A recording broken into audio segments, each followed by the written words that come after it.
Now, joining us on the program right now, the president of the Sportsmen's Association for Firearms Education in New York State, Mr. John Cushman. And John, thank you so much, sir, for coming on the program tonight. How you doing, Cam? I'm good. How are you?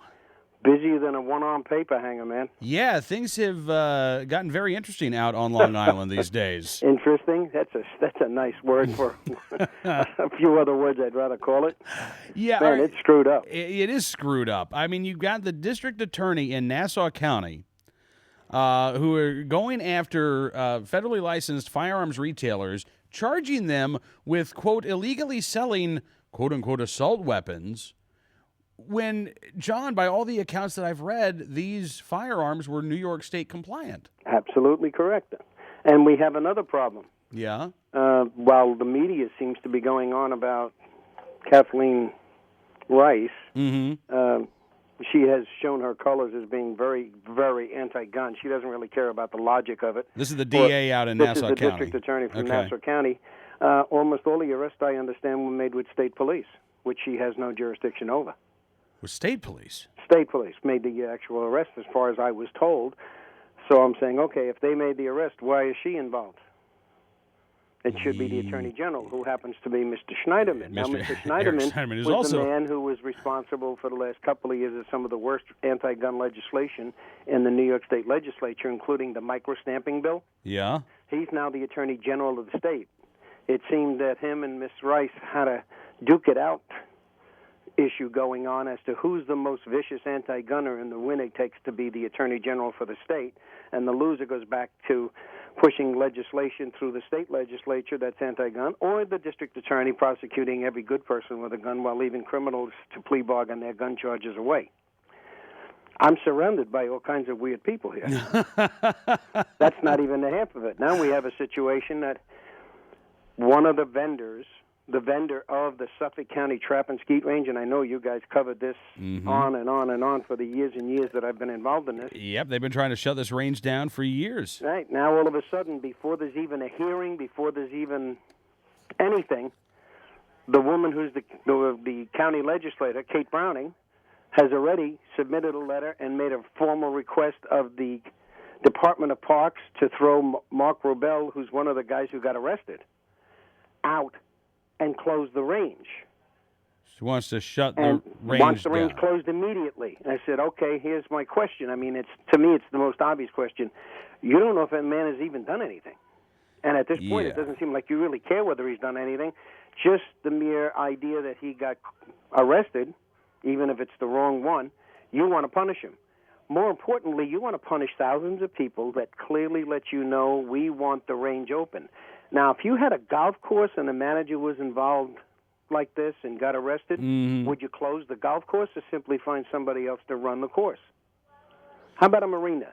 You know, would we throw the marina completely to hell? I mean, if you found the manager of a marina where hundreds of boats are and it's run by the county, you would, as soon as he got arrested, you would close the entire marina down and throw hundreds of people out, and everybody else could be paying a price because you don't like boats? Yeah. Not likely. So why is it okay now for you to immediately insist that this guy be thrown out, the range be closed, and investigation be done? If you think there's something wrong, what do you think is wrong, and run an investigation? Well, absolutely. But you don't throw him out. You don't close the range to the public. So what are they? What are their options here, John? It depends on who you talk to. They seem to think they can do anything they want whenever they want. Of course. And then, of course, they run up against us in large numbers of people going to various meetings and talking to other legislators. And I've been on the phone to everybody and his brother the last 3 days regarding this stuff. First, there was the arrests. We didn't know what was going on.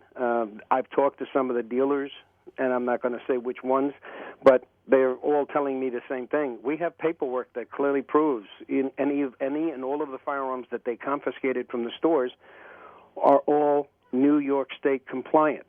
So we have no idea what the hell they're talking about unless this whole thing is nothing more than a dog and pony show for the media to try to paint us in a bad way. Which, sadly, I mean, works for them. Yeah, you can't put that past the anti-gun advocates. It's certainly correct. That seems to be their friendliest arena these days. We really need to to get some stronger laws in so that when people start abusing their power and authority as a public official because they don't like something like a firearm, and then they try to use that position to browbeat people or intimidate and coerce them, there should be stronger laws, I think, to punishing those people, not just to the point where you lose your job. You go to jail. Yeah. And you should have to pay for the rest of your life for the anguish you bring on people who didn't do anything wrong except exercise a constitutional right. Oh, I mean, it's arrogance at its highest. John, I'm right there with you. But look, I mean, you live in a state that literally saw its attorney general had to resign because he was busted in a Caldwell ring, and now he's a member of the mainstream media. He got promoted to CNN. Isn't this a wonderful country? Isn't this not a wonderful country? I mean, they have criminals working for the various parties, putting these people into office. We got dead people voting in elections that shouldn't be getting there. And now we got people holding office who are going through this. And like I said, I'm confused. She's the district attorney for Nassau County, but I understand state police made the arrests. Now, you don't tell the state police what to do without Schneiderman getting involved. Uh-huh. I mean, I'm not aware of any such thing as that happening. And nothing is logical. Nothing seems to fit. And then immediately the other part jumps up and says, now we got to close the range. Why would you close the range? Yeah. I mean, of all the nonsense things to consider, you had thousands of people show up over 3-4 years telling you all the reasons why we want it open, and we're all residents and taxpayers. And you got 5 people who live in the area who knew the range was there when they moved in, and they still want the range closed, and you're using that as a reason to justify, the way the needs of the 5 outweigh the needs of the 5,000. Yeah, well, those 5 people, John, they're really important. We offered to buy their houses. I said, I'll buy the house for what you paid for it. And I'll tell you what, I will not have a problem selling these houses to other gun people who think that waking up to hearing gunshots across the street is a wonderful thing. Absolutely. That's a sign of freedom in the country. Well, John, sir, I can only implore you and encourage you to keep up the fight on Long Island. Oh, there's no end to it, and there's no way we're stopping at this. I mean, it's just a matter of which idiot do you call out first. I swear to God, it's ridiculous. It's embarrassing, is what it is. Well, we're on 5 nights a week. So many people who want to do nothing but hurt good, law-abiding citizens. And this is what they're going through to do it. Absolutely. It's really outrageous, and it is a shame. I laugh about it. I try to make a little fun out of it. But the reality is this: we spent so much time just trying to have what we were always supposed to have in the first place, the right to legally, lawfully use own firearms. And these morons come along saying, well, my personal bias and prejudices come before your rights. And that's really what it comes to, and that's unbelievable. John, as always, sir, I can't thank you enough for coming on the program, and I know we'll be talking again very soon. Sorry for the tirade, but...